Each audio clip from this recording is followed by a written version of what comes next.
Patriot missile system into 10 basic parts as shown here with all the interiors, revealing its complex parts and systems. It also has these small thrusters or that fire explosively to refine the missile's trajectory. We'll also be diving into the step-by-step process of how this works from the S-400 and the Patriot missile. Pros and cons sections better, so stay tuned and don't miss a beat. The MIM, the surface-to-air missile SAM system, primary of its kind used by the United States Army and several allied nations, and with the most advanced technology compared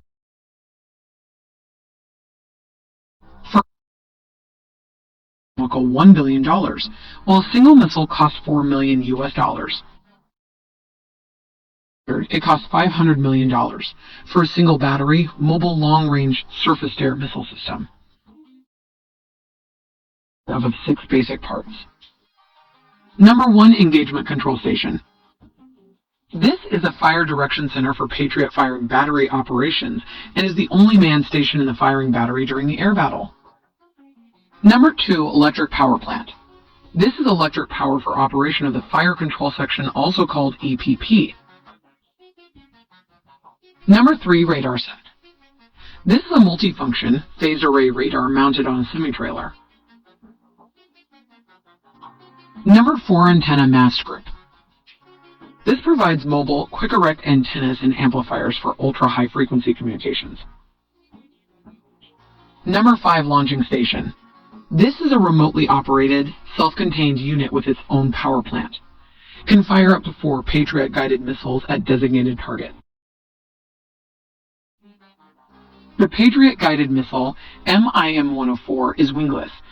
It does, however, have 4 tail control fins and is propelled in flight by a single-stage, solid propellant rocket motor. At each of the parts before we move into the step-by-step process. Control station and can control up to 8 launching stations through these VHF radio data links and are located above the truck. This is the main station number 1, followed by main station 2, and the last one is the main station number 3. It consists of 2 150 kilowatt turbine generators mounted on a 5-ton truck chassis. These generators operate primarily on diesel fuel but have a multi-fuel capability. The electric power plant is connected to the radar set by 3 power cables, while the engagement control station is connected by a power cable and a control cable. This is the radar set, and interestingly, it does not rotate. Let's look closely at its parts. This is the main array. Moving down is the IFF or friend or foe antenna. This is the TVN array, or in full form tracked by a missile. Moving ahead is the antenna lens assembly. Once in place, the radar's phased array radar antenna is elevated and locked at a 67.5 degree angle. This is the antenna mast group's protective cover. The antenna masts extend to a maximum height of 100 feet 11 inches from ground level, just like this animation. The antenna mast group provides ultra-high frequency communications required for the engagement control station. This launching platform is made up of 3 parts. This is DLT antenna, in full form the distributed ledger technology responsible for continuously sharing data directly to the engagement control station. This is the canister, and inside it houses 4 PAC-3 missiles. Moving forward, we have the electrical power unit that powers the launchers. A Patriot missile. So let us look at what's inside it. This is a fused silica radome. Moving to the back is the secret assembly. This is the terminal guidance package, most probably contains the GPS of the Patriot missile.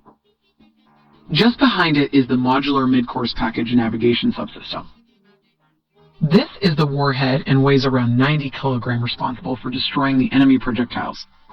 This is the inertial sensor electronics along with the gyro acceleration assembly. Moving ahead is a propulsion arming and firing unit, which we will explain further in the video ahead. This is a propellant section and takes up around 40% of the missile's space. It is basically a solid fuel for the missile. Just behind the propellant is the motor pump and actuator, and the last section of the missile is the fins that help steer the missile. It weighs around 317 kilograms or 698 pounds.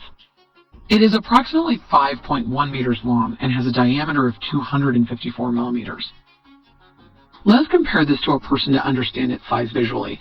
To establish the basic missile system, let's look at the step-by-step process of how this is launched. Step number 1. Deploy to provide overlapping missile coverage. The radar electronically scanned the sky, searching the entire horizon with overlapping pencil beam. Step number 2. Let's take two targets to help us visualize. An intercontinental ballistic missile fired by the enemy from the horizon. This one, approaching near the friendly bases. Step number 4. When the target is detected, the radar communicates with the computer in the engagement control station. Step number 5. Automatically and change the designation from hostile to friendly if and when appropriate.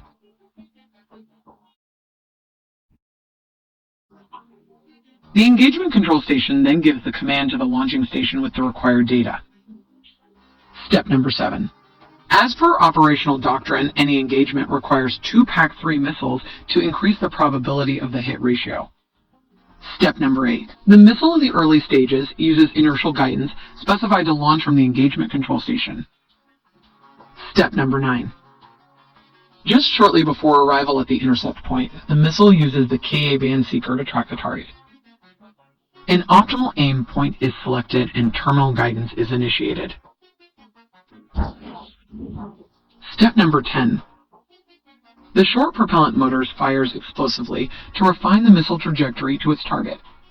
This helps the missile to reach its point of trajectory and enables the missile a hit-to-kill intercept of the target. Direct body-to-body contact with the missile creates very high energy, which helps destroy weapons of mass destruction. Once the threat has been destroyed, the remaining PAC-3 missiles will be terminated by the engagement control station. Let's simplify it even better. Number 1. Radar sweeps the sky for threats.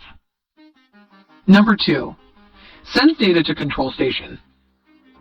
Number 3. Launchers fire the missile. Number 4. PAC-3 missiles are guided to the target by the engagement control station. Let's look at the pros and cons of this missile and respond to incoming missiles within seconds against surprise attacks. The system can be integrated with other defense systems, such as radar and fighter jets, to provide a The deployment time for the S-400 missile defense system is 5 minutes, while for the Patriot missile defense system it is 25 minutes or more. Its radar single unit performs all search, identification, track, or 4 radars. The Big Bird long-range radar, control radar,